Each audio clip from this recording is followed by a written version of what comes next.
They thought they were targeting just another farm in Sunnyside, Texas, a simple piece of land with a charming vegetable stand run by an 8-year-old girl. The Los Cuervos cartel had crushed hundreds of innocent families before turning their properties into drug corridors without a second thought. But when they destroyed little Grace Mitchell's farm stand and threatened her mother, they made the one mistake that would seal their fate. They never bothered to ask why her father was overseas teaching farming techniques, or why the local sheriff seemed so calm despite their threats. They never wondered why their missing operative's last known location was near the Mitchell alarm, or why their secure communication suddenly went dark by the time they realized Grace's father wasn't just a farmer, but one of the deadliest Navy SEALs ever to serve it. Was already too late. The Ravens of Los Cuervos thought they were the predators in this small Texas town, but they're about to become the prey. This is the story of how a child's innocence, a mother's courage, and a father's lethal skills converged to teach the most ruthless cartel in Mexico a brutal lesson about American family values. In Sunnyside, Texas, the difference between a simple farmer and a retired Navy SEAL isn't just training, it's what happens when you threaten our little girl's dreams.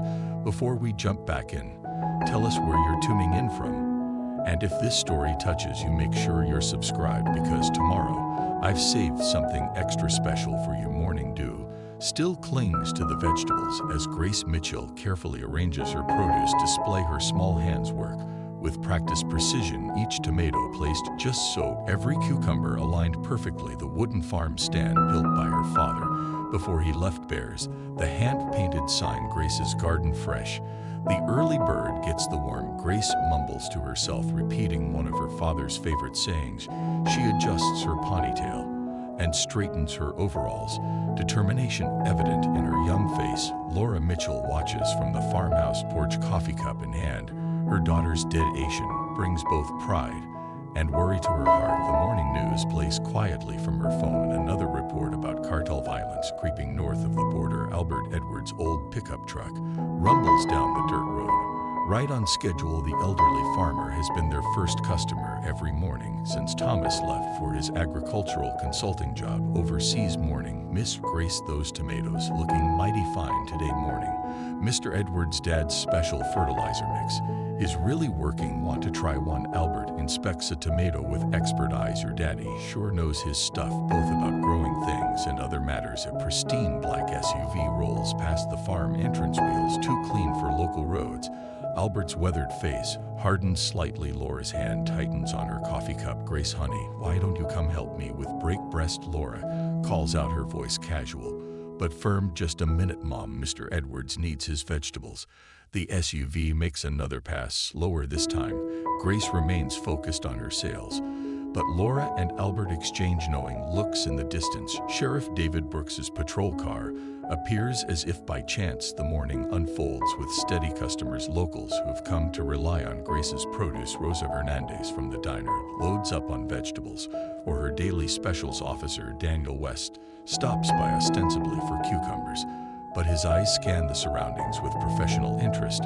Laura maintains her position on the porch, phone in hand. A text from Thomas: training going well, give Grace a hug. All quiet there. Her reply is measured. Grace's stand doing great. Some new cars in town. Missing you inside the house. A wall of family photos tells a story few would notice. Thomas in his Navy uniform, medals carefully cropped out of frame. Thomas teaching farming techniques to a group of men whose bearing suggests military training. Thomas and Grace in the garden, his watchful eyes scanning the horizon. Even in that moment of peace, the black SUV makes a third pass just as Grace sells her last batch of tomatoes to Helen Edwards, Albert's wife.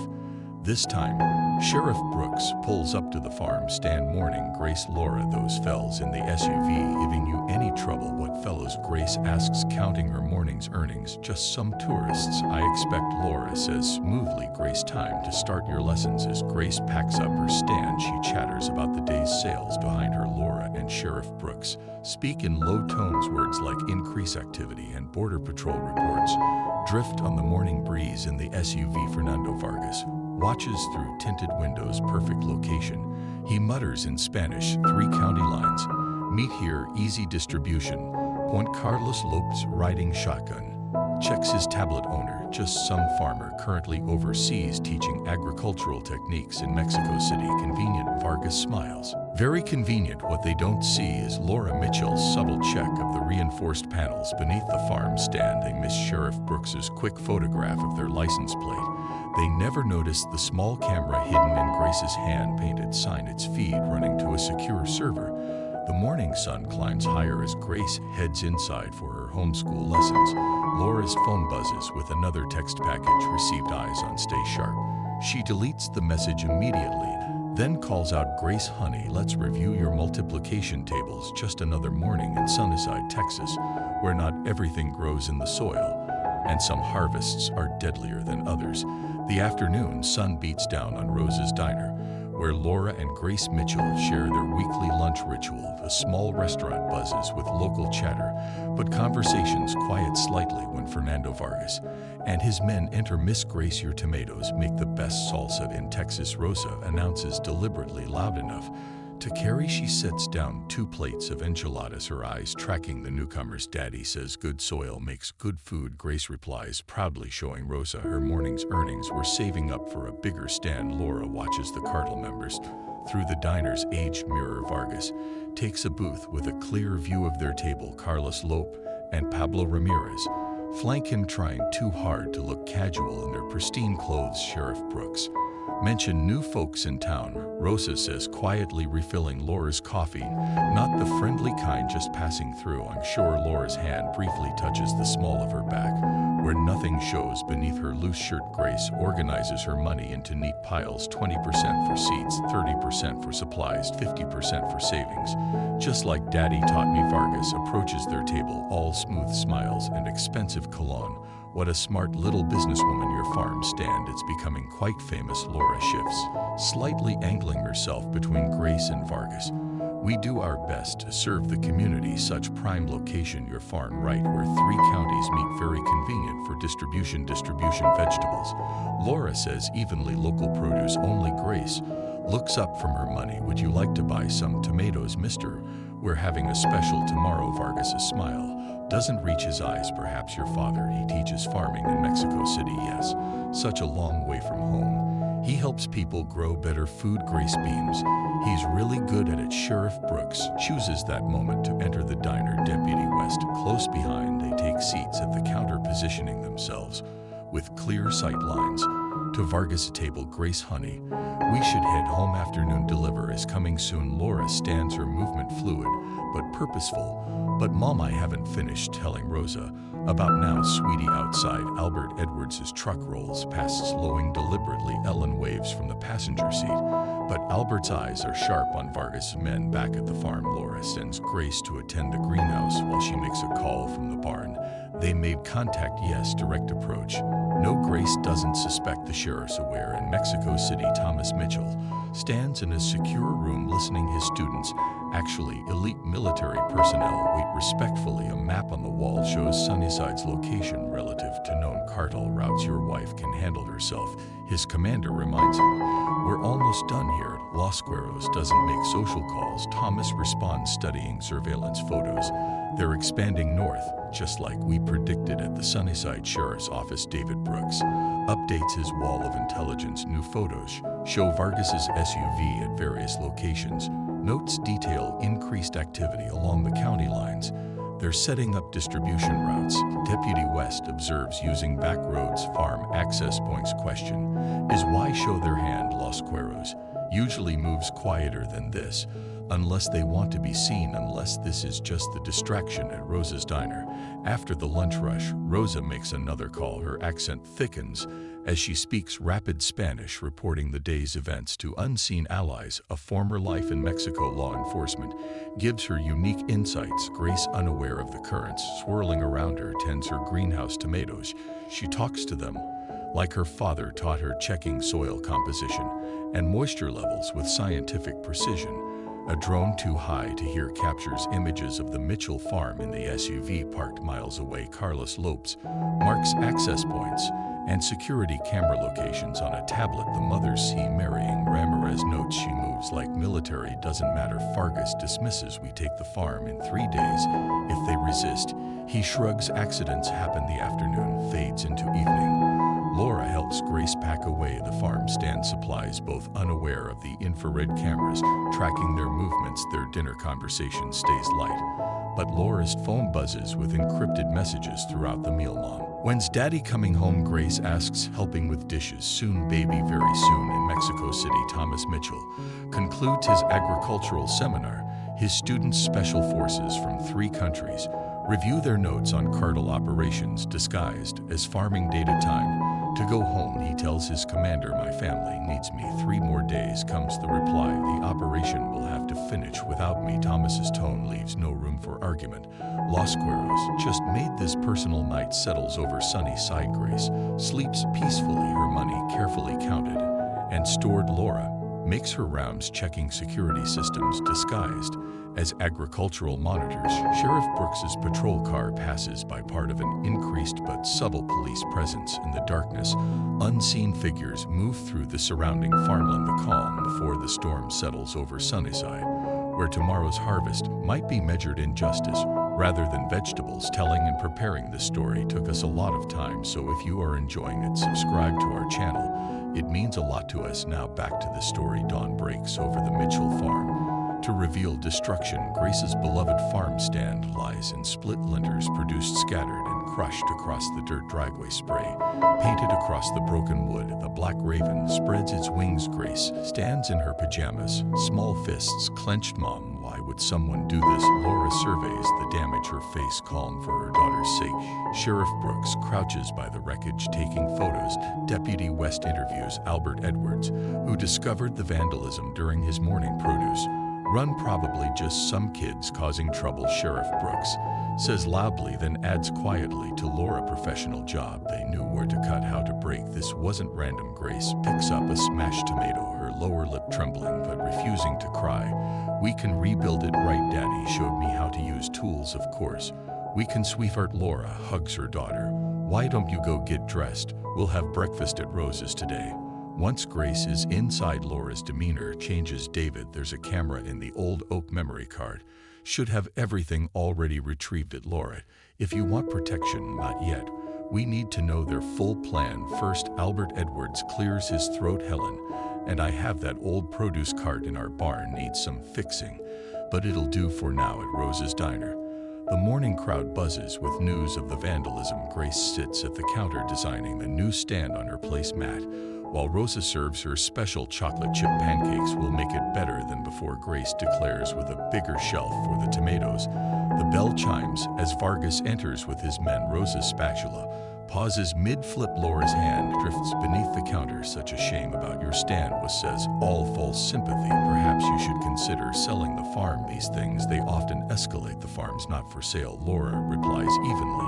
Never will be. Everything has a price. Mrs. Mitchell, better to settle it now before accidents happen. Grace looks up from her drawing. My daddy says bullies only win if you let them scare you. Vargas's smile freezes behind him. Carlos Lopes touches his concealed weapon. Sheriff Brooks and Deputy West enter, timing too perfect to be coincidence. Problem here, folks. No problem. Vargas retreats smoothly, just offering condolences about the vandalism in Mexico City. Thomas Mitchell reviews surveillance footage on a secure laptop.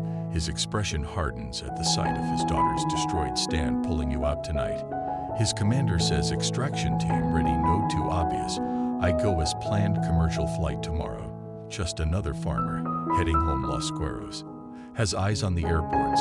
Good, let them watch for a warrior. They won't notice a farmer. Back in Sunnyside, the community mobilizes. Albert and Helen Edwards arrive with the produce cart. Dear Emily Carter brings lumber from her barn. Rosa organizes a cleanup crew. Grace direct the reconstruction.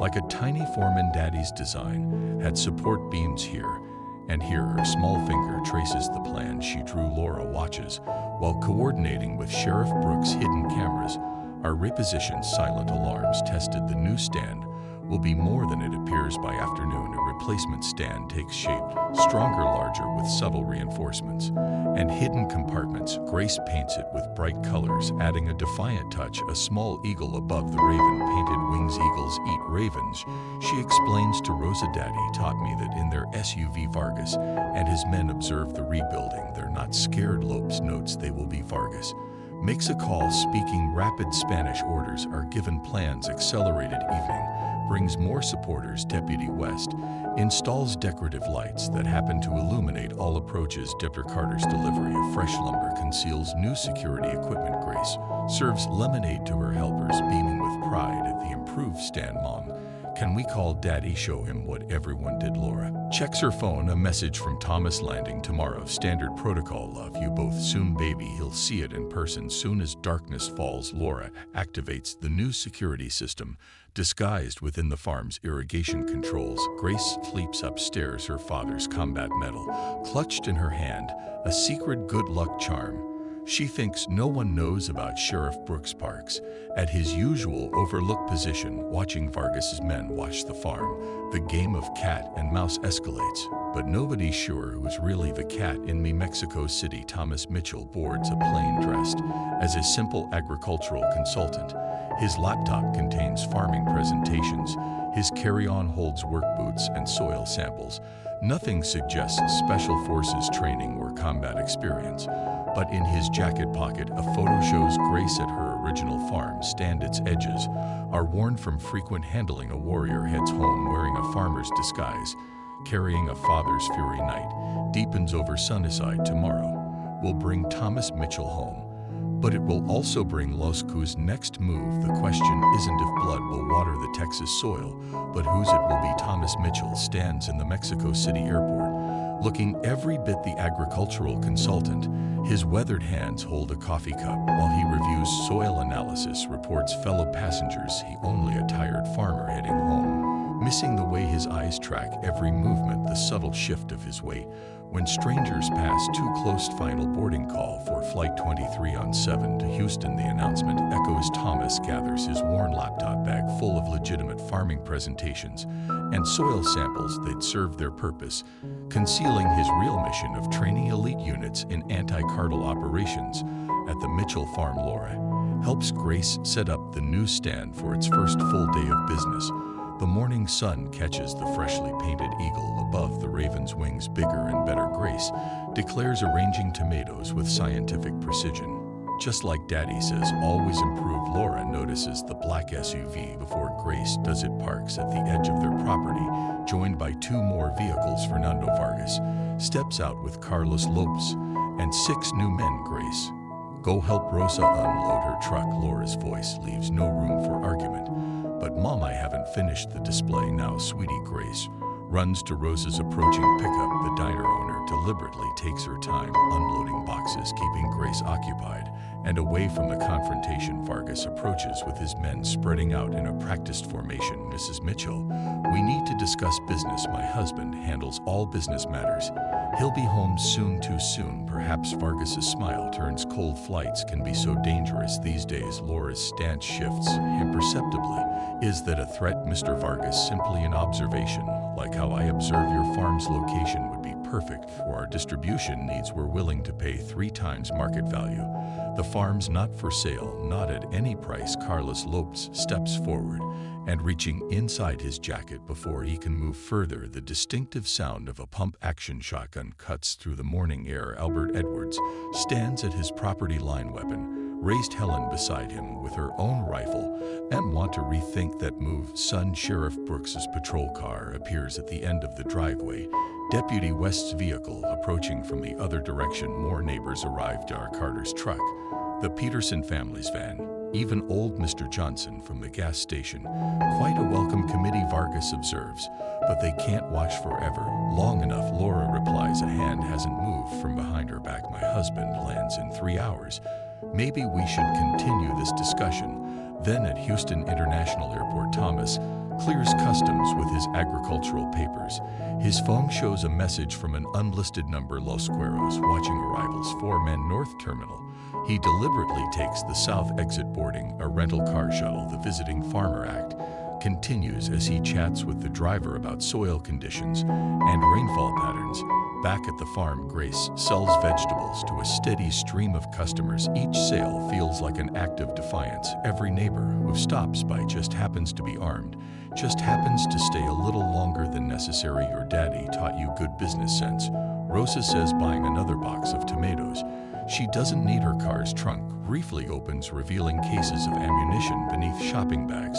Laura coordinates through subtle signals and quiet words. Sheriff Brooks positions deputies at key points. The Edwards family organizes neighboring farmers. Years of contingency planning unfold behind a facade of normal small-town life. Mom, look, Grace points excitedly at her cash.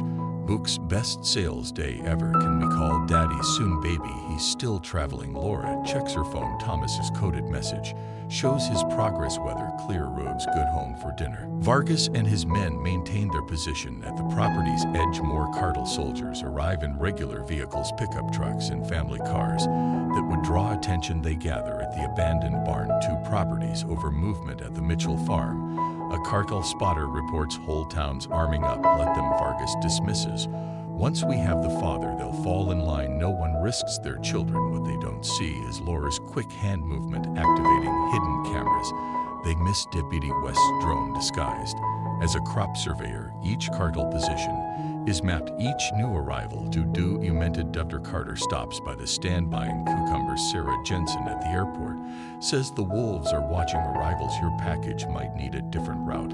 Laura nods slightly. Package knows how to handle wolves. Grace overhears but doesn't understand. She's focused on her father's lessons and proper change counting. Customer service watching people's eyes like he taught her. Thomas Mitchell's rental car heads north, then east, then doubles back south. Standard evasion techniques masked by apparent tourist confusion. His phone shows another message. 8 hostiles at Jensen barn. Armed at the sheriff's office. David Brooks updates his wall. Cartel movements, weapons catches, suspected safe houses. The patent suggests something bigger than just the Mitchell farm. They're setting up a distribution hub. Deputy West realizes using all the county line properties, the Mitchell's farm is just the start or the key. Brooks corrects. Take that position, you control everything else. Laura receives the intelligence update while restocking. Grace's standard daughter chatters happily about sales projections, unaware of the armed neighbors maintaining casual positions around the property. Mom, can we have a special sale tomorrow? Daddy always says to reward customer loyalty. Let's see how today, because first, sweetie. Vargas watches through binoculars. The mother, something's wrong. She's too calm. Military background check came up. Empty. Lopes reports. Check deeper. No farmer's wife. Moves like that. Thomas's rental car turns down familiar roads. He passes Rose's diner, noting the unusual number of vehicles. The gas station, where 3 deputies pretend to check tire pressure. The church parking lot filled with trucks that shouldn't be there. Midweek, his phone buzzes. Welcome home, honey. Grace made your favorite pie. The coded message confirms defensive positions ready. Grace secure. Threat level high but contained at the farm stand. Grace counts her money under Laura's watchful eye. The sun begins its westward descent. Soon the day facade of normally will end. Time to pack up, sweetie. Big day tomorrow. But Daddy might come see the stand. He'll see it, I promise. Right now, we need to go inside. The Cartel soldiers watch the Mitchell farm surrender to dusk. They count neighbors departing. Note police patrols plan their moves. None of them notice Thomas Mitchell's careful approach from an unexpected direction. None of them recognize the deadly wolf in farmer's clothing coming to protect his flock. Night over Sunnyside. Grace sleeps upstairs dreaming of tomorrow's sales. Laura checks security systems one final time. And somewhere in the darkness, a father closes in on those who dared threaten his family. The hunt begins at dawn. Dawn creeps over Sunnyside with unusual silence. No early farm trucks, no neighbors' tractors. The Mitchell's farm stand remains closed, though Grace has already arranged her produce inside the barn, ready for display. Just a little longer, sweetie, Laura says, checking her phone. No new messages from Thomas. Exactly as planned. But we're losing early customers. Grace protests, peering through the barn windows. Mr. Edwards always comes at sunrise. He'll understand. Why don't you double-check the tomato rotation? Laura's eyes scan the tree line. 3 Cartel vehicle. Love moved into position during the night. Sheriff Brooks reported 6 more scattered through neighboring properties. The morning fog provides perfect cover for both sides. The familiar rumble of Albert Edwards' truck approaches, but something's wrong. The engine sounds strained, the rhythm off Grace's storage cellar. Now Grace runs to the hidden cellar entrance. Just as Albert's truck bursts through the far entrance, Carlos lopes behind the wheel. Albert sits rigid in the passenger seat, blood trickling from his temple. Two more vehicles roar onto the property. Fernando Vargas steps from the first, raising a megaphone. Mrs. Mitchell, time for a business meeting. Laura's hand moves to the barn's control panel, disguised as an irrigation system. Silent alarms trigger across Sunnyside. In the sheriff's office, Deputy West activates their emergency response plan. Bring out the girl, Vargas demands. We just want to talk. Let Mr. Edwards go, Laura responds, her voice carrying clear authority. He's not part of this business, requires leverage. Sonora, perhaps if your husband were here. I'm right here. Thomas Mitchell's voice cuts through the morning fog. He stands at the edge of the property, still wearing his farmer's clothes, looking travel-worn and harmless. Only his eyes betray the predator within. Thomas Mitchell. Vargas smiles, the famous agricultural consultant. Tell me, what crops are you really cultivating in Mexico? Let the old man go, and we'll talk. Lopes drags Albert from the truck, pushing him roughly forward. The elderly farmer stumbles, but maintains his dignity. Run along, old man, Vargas waves dismissively. Albert straightens his back. Sorry, Laura. They jumped me at the gas station. Not your fault. Albert, get to the barn. The moment Albert reaches the barn door, everything changes. Laura hits a hidden switch. Reinforced panels slide down over the barn's windows. Lights cut out across the property. Thomas moves with explosive speed. The nearest cartel soldier drops before he can raise his weapon. Two more fall to precision strikes at throat, and Temple Lopez raises his gun toward the barn.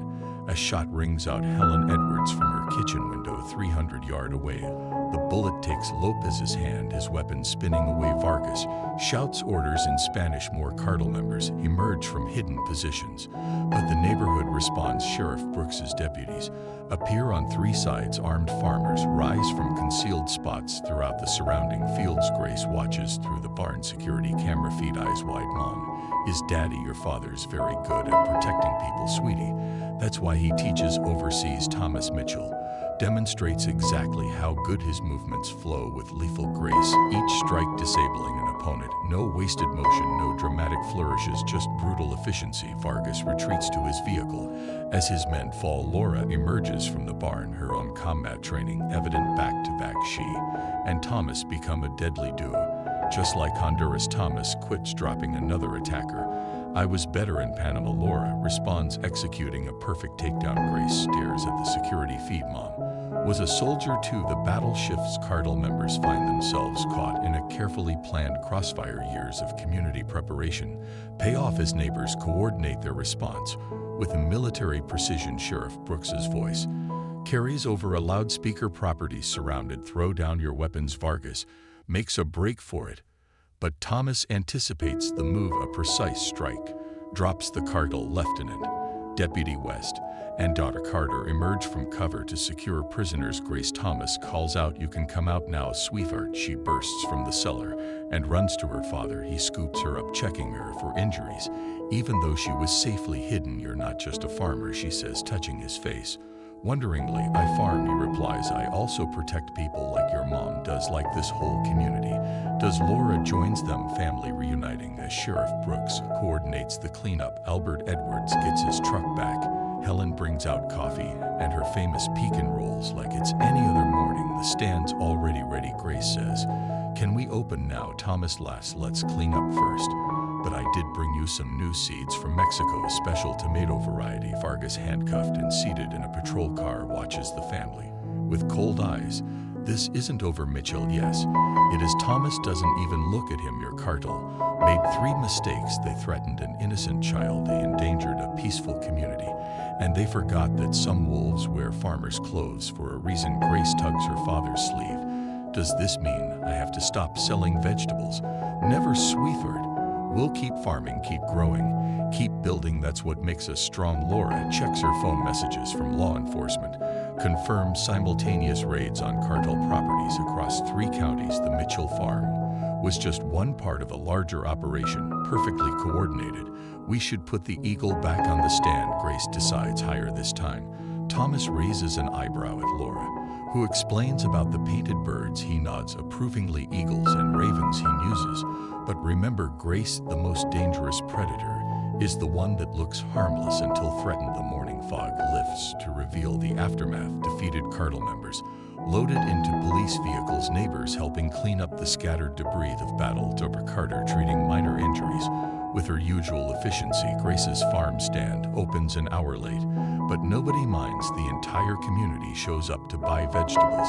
They don't need to celebrate a victory they can never publicly acknowledge. Best tomatoes in Texas. Albert declares, his head bandaged, but spirit unbroken. Thomas Mitchell returns to farming, his other skills hidden once more. But everyone in Sunnyside knows now, mess with one farmer, you get the whole harvest. And in the newly repainted farm stand above the proud eagle and the fallen raven, Grace adds her own touch, a small heart containing the words "family grows strong." Evening settles over the Mitchell farm, the aftermath of morning's violence cleared away. Grace sits at the kitchen table watching her father clean vegetable with the same precise movements he used in combat hours earlier. "Why didn't you tell me you were a soldier?" she asks, sorting tomatoes. Thomas shares a look with Laura. Sometimes, sweetheart, keeping people safe means keeping secrets. But Mom fights too. I saw on the cameras. Laura sets down 3 plates of pot roast. "Remember when I told you I used to work in logistics, moving supplies, organizing transportation?" Music. "You did that for the Army Marines," Laura corrects. "That's where I met your father. He was training our unit in special tactics." Outside, Sheriff Brooks's deputies maintain a subtle presence. FBI agents interview captured Cartel members at the station. Thomas knows they have hours at most before Los Cuervos responds to losing Vargas. "Your mom was the best logistics officer in 3 countries." Thomas tells Grace she could move an entire army without anyone noticing. "Is that why our farm stand has secret panels and cameras?" Smart girl. Thomas inspects a cucumber being prepared. "Isn't paranoid. It's practical." At the sheriff's station, Vargas sits in interrogation. FBI agent Sarah Chen watches through one-way glass as he stares silently at the wall. He's waiting. Sheriff Brooks observes Los Cuervos doesn't leave lieutenants in custody. Mitchell's background check is interesting. Chen notes SEALs, Delta Force training, agricultural degrees.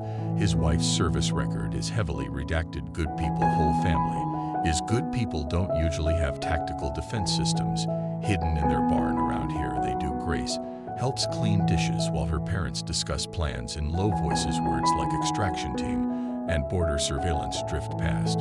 "Can I still run the stand?" she interrupts. "Of course," Thomas assures her, "but with changes. No more working alone, better security." "Will the bad men come back?" Laura dries her hands. "Some might try, but remember what you saw today, how everyone helped, like Mr. Edwards and Mrs. Helen with their guns, and daughter Carter treating people, and Rosa bringing sandwiches to the deputies' community." Thomas nods. Stronger than any cartel in Mexico. Los Cuervos leadership receives news of Vargas's capture. The cartel second in command, Xavier Mendoza, throws a phone against the wall. "A farmer, a simple farmer, did this." His intelligence officer clears his throat. Thomas Mitchell, Navy SEAL, specialized in cartel interdiction. His wife Laura Barrett Mitchell, Marine Corps intelligence. "And we sent Vargas." Mendoza's voice turns deadly quiet to threaten their child. "Sir, the property's location is worthless now. Compromised." Mendoza studies a map. "Unless perhaps Vargas's failure gives us opportunity." Back in Sunnyside, Albert Edwards visits the Mitchells, his head wound, bandaged. Pride still hurting. "Should have spotted them at the gas station."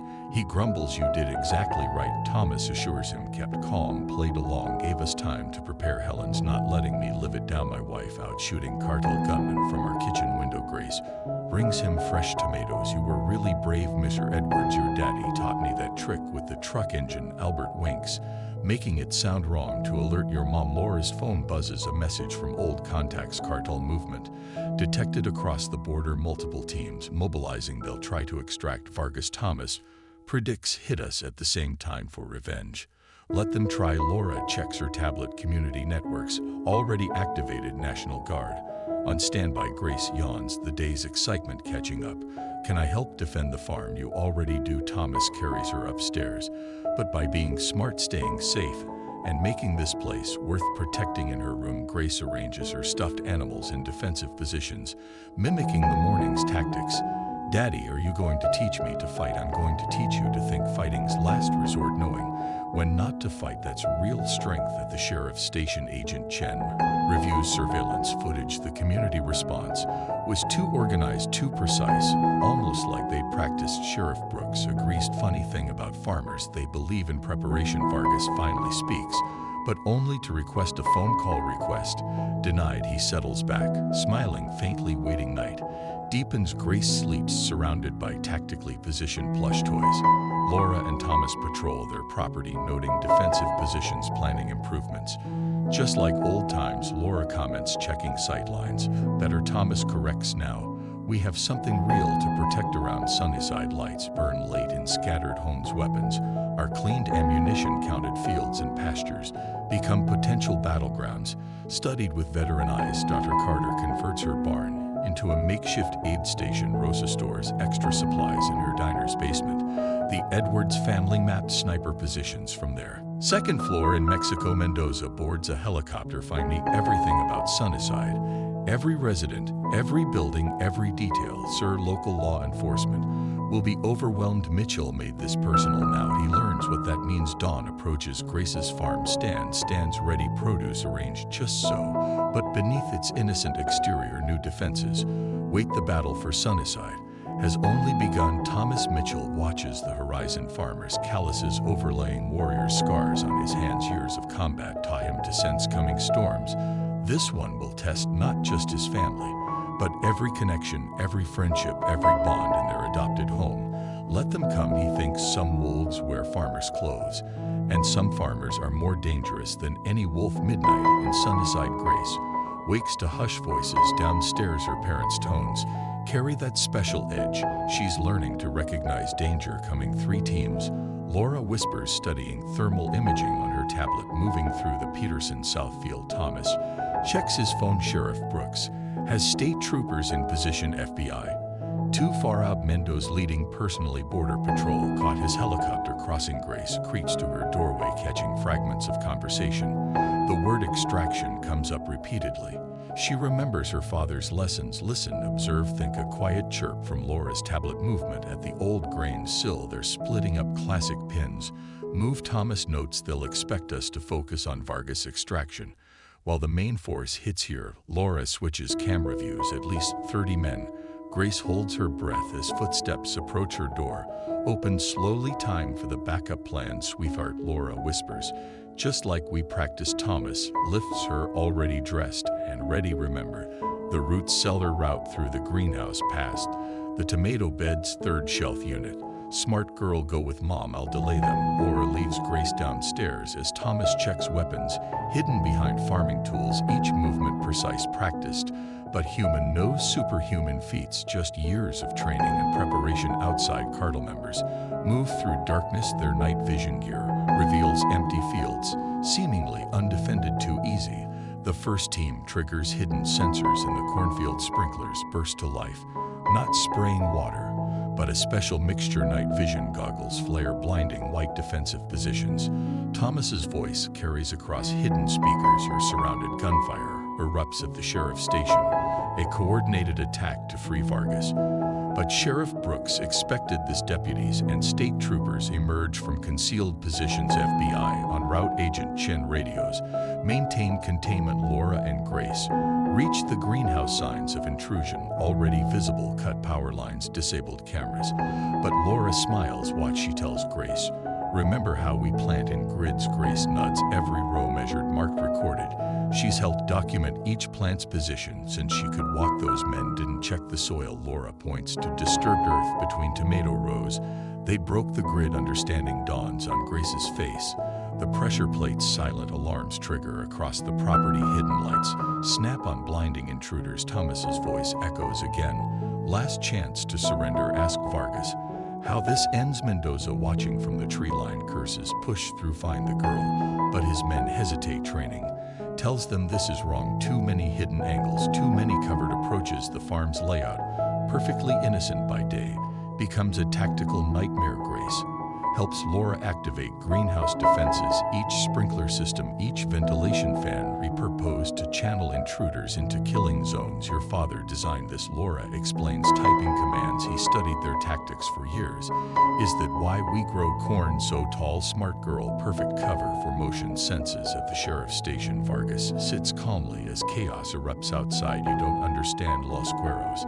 He tells Agent Chen, we don't just kill enemies, we erase them. Funny, Chen checks her phone. Mitchell said you'd say that. Thomas engages the first team with brutal efficiency. No wasted movements, no dramatic flourishes, just the lethal grace of a veteran operator. Protecting his home, 3 Cartel members breach the barn. Motion sensors track their movement. Thomas's voice comes through hidden speakers. Remember the fertilizer talk? Grace about nitrogen compounds. Grace grins. Close your eyes, Mom. Flashbang devices hidden in feed bags detonate. Not deadly force. Thomas believes in measured response, but brutally effective. Laura's tablet shows FBI helicopters and found state troopers converge from 3 directions. But Mendoza's team has reached the house. Time to move. Laura leads Grace deeper into the greenhouse.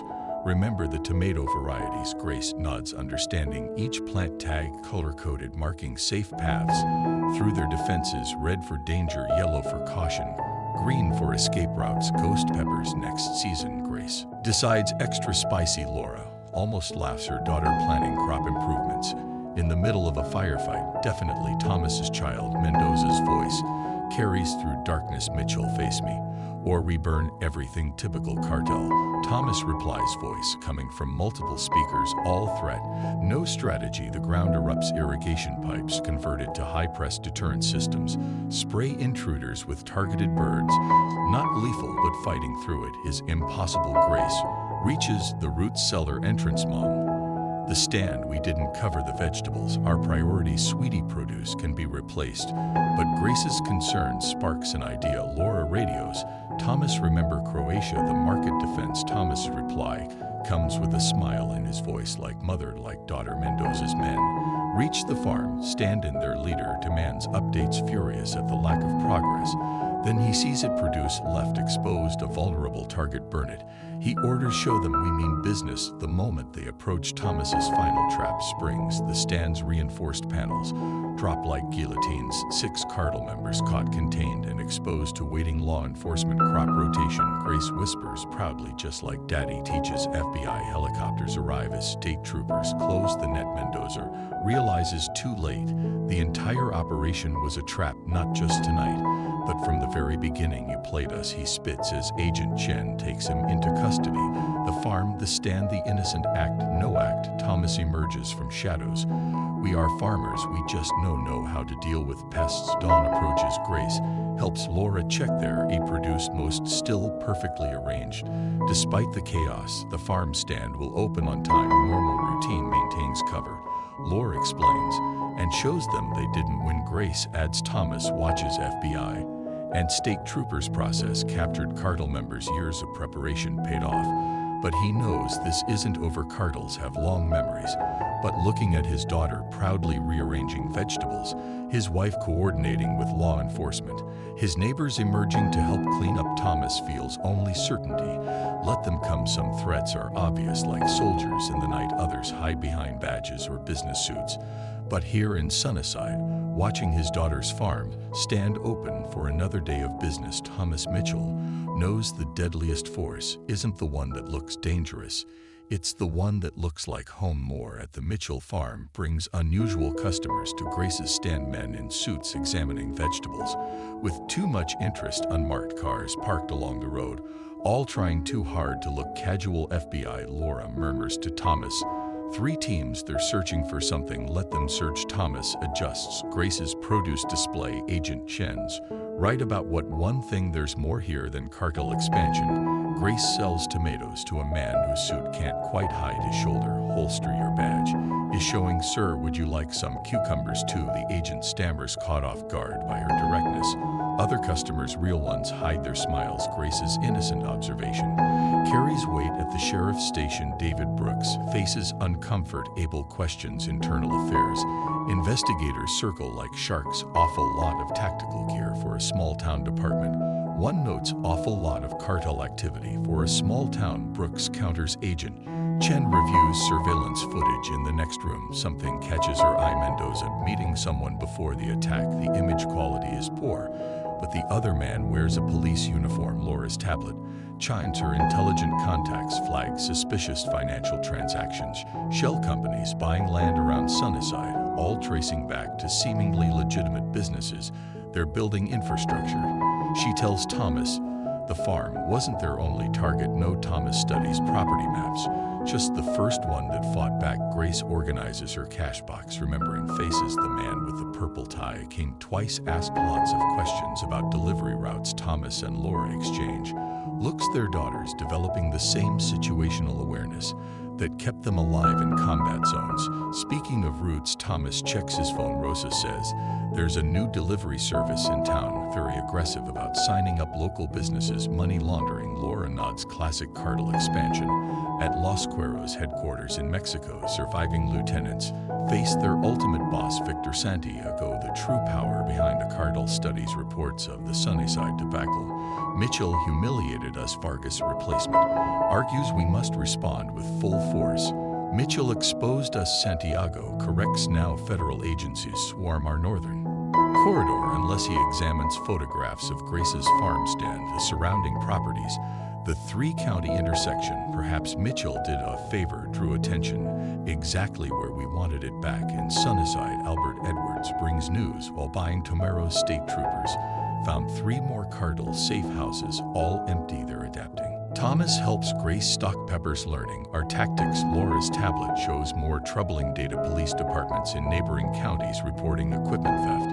Small amounts easily missed, but adding up to. Sir Ias tactical gear. Grace serves lemonade to Helen Edwards, who passes on her own intelligence. Ladies' book club spotted unmarked vans by the old cotton mill. Men with surveying equipment. Cartels going legitimate. Thaz realizes using real businesses as cover. Agent Chen arrives at the farm stand buying vegetables.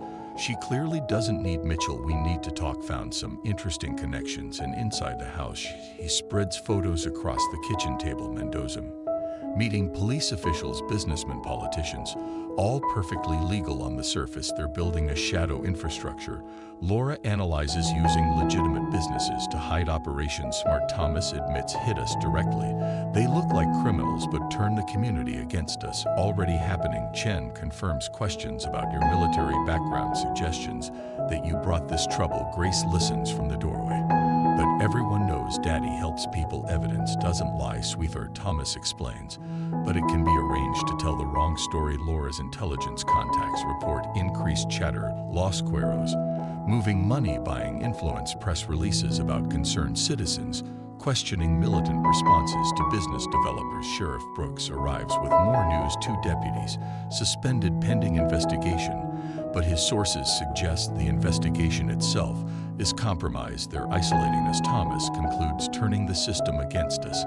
Not everyone. Grace pipes up. Show them, Mom. Laura opens her tablet. Grace's customers from the morning. Regular locals have been documenting everything. Photos of suspicious vehicles, notes about usual questions, records of strange business proposals. The whole town's watching. Laura explains Grace's stand is better than any surveillance operation. Ordinary people. Thomas smiles. The cartel's blind spot agent.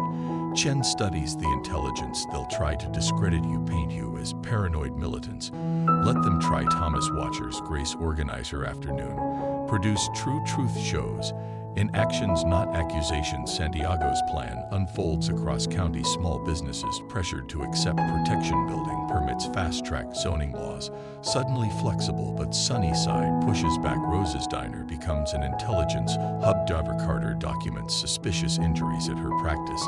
The Edwards family photographs late-night meetings from their second floor. Grace's farm stand remains open, defiant in its normally. Each sale strengthens community bonds. Each conversation shares vital information. Your father's combat skills kept us alive last night, Laura tells Grace. But it's your farming that will win this war. Thomas reinforces the lesson. Fighting's easy, growing things, building trust. That's the real strength. Night falls over Sunnyside. Grace counts her daily earnings, marking suspicious interactions in her notebook.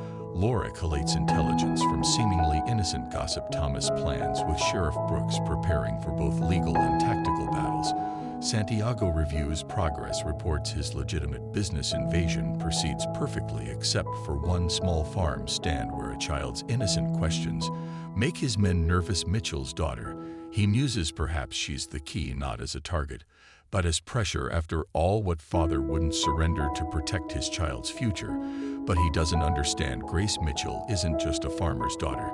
She's the product of two warriors who chose to grow things.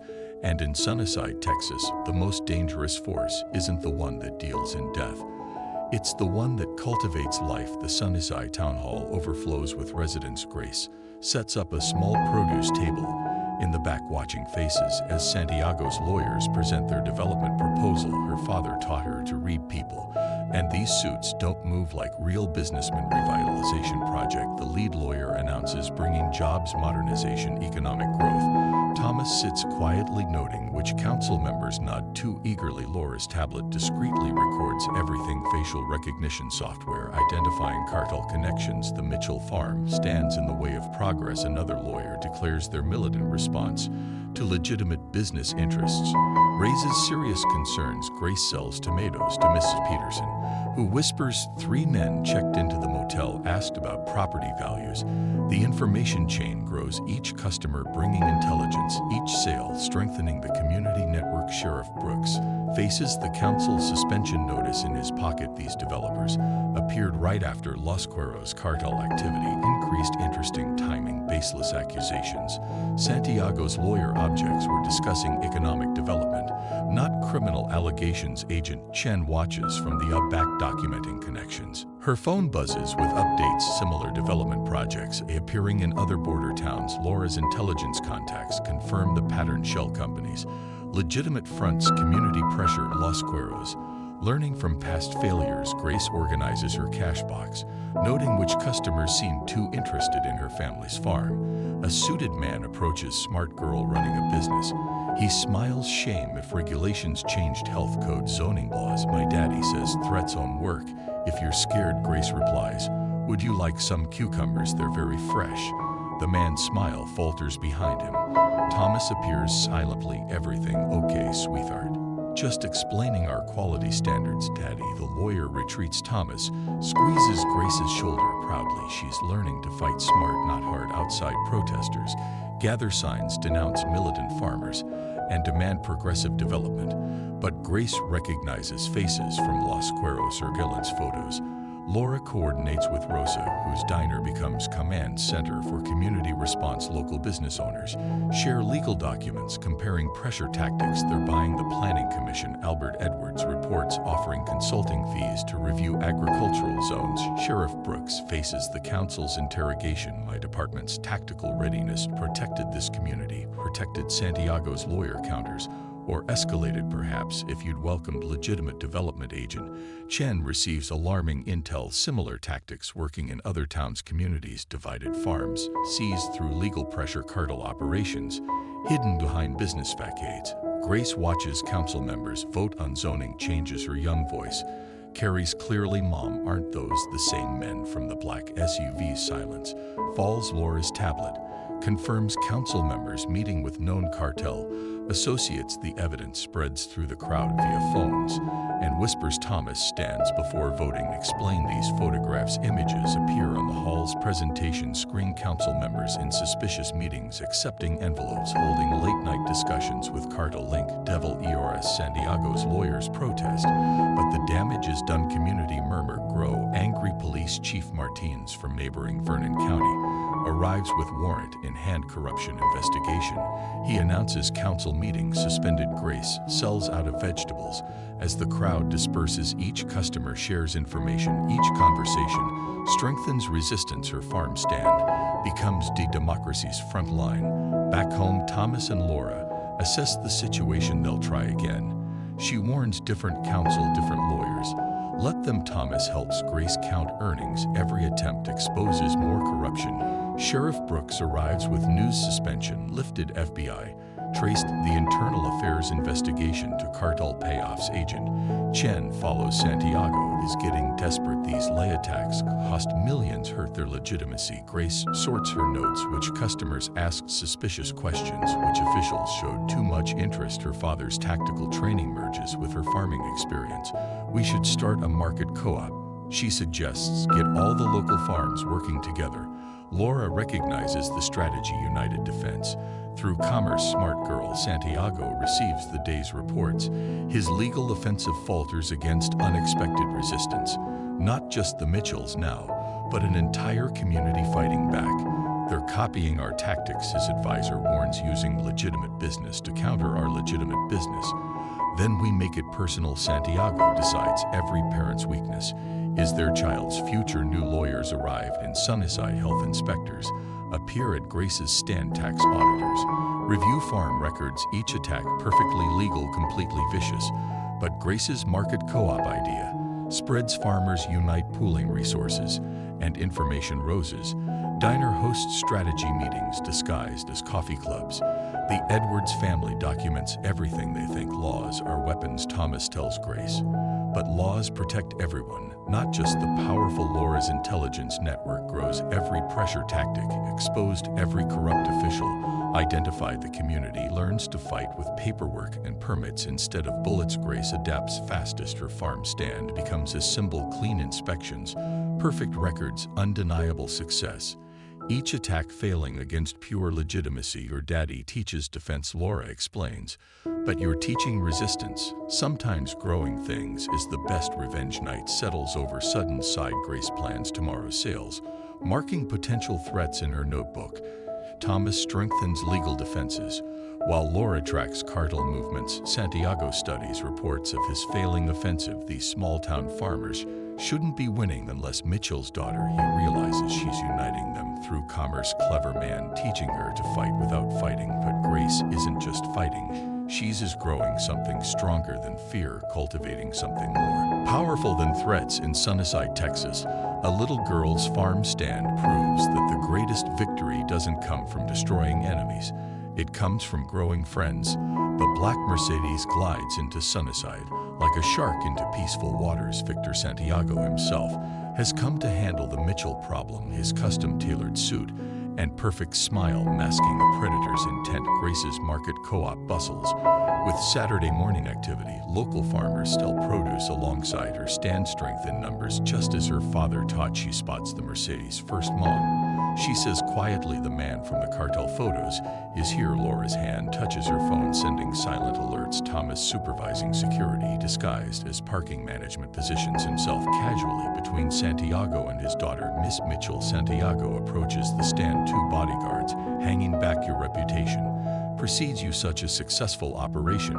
Would you like some tomatoes, sir? Grace meets his eyes. They're very good for making salsa. Roa. Santiago's smile flickers. This child knows exactly who he is, what that reference means.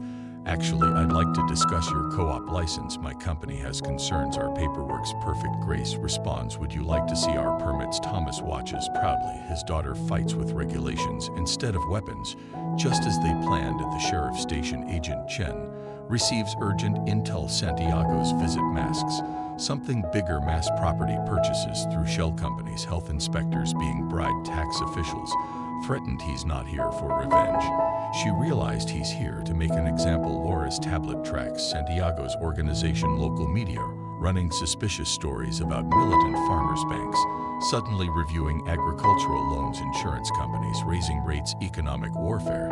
She tells Thomas during a quiet moment they're trying to strangle the whole town. Grace oversees her growing market network, each farmer sharing intelligence, each sale strengthening community bonds. Santiago's men watch, understanding too late how she's united. Sunnyside, your father taught you well, Santiago observes, but children shouldn't play at business. Things can go wrong, like your trucks getting lost. Grace asks innocently, the ones that keep missing their deliveries. Santiago's mask cracks slightly. 3 cartel shipments disappeared last week. Intercepted by random police checks on roads. The co-op suggested Sheriff Brooks coordinates with state troopers. Santiago's presence gives them probable cause to increase patrols. Agent Chen's FBI teams watch from concealed positions. They're planning something. Thomas warns Laura Santiago doesn't show himself without reason. Local media announces Santiago's charitable foundation offering school scholarships. Great recognizes the threat. They're targeting children. Now we should start a tutoring program, she suggests at dinner. Help kids with farming science.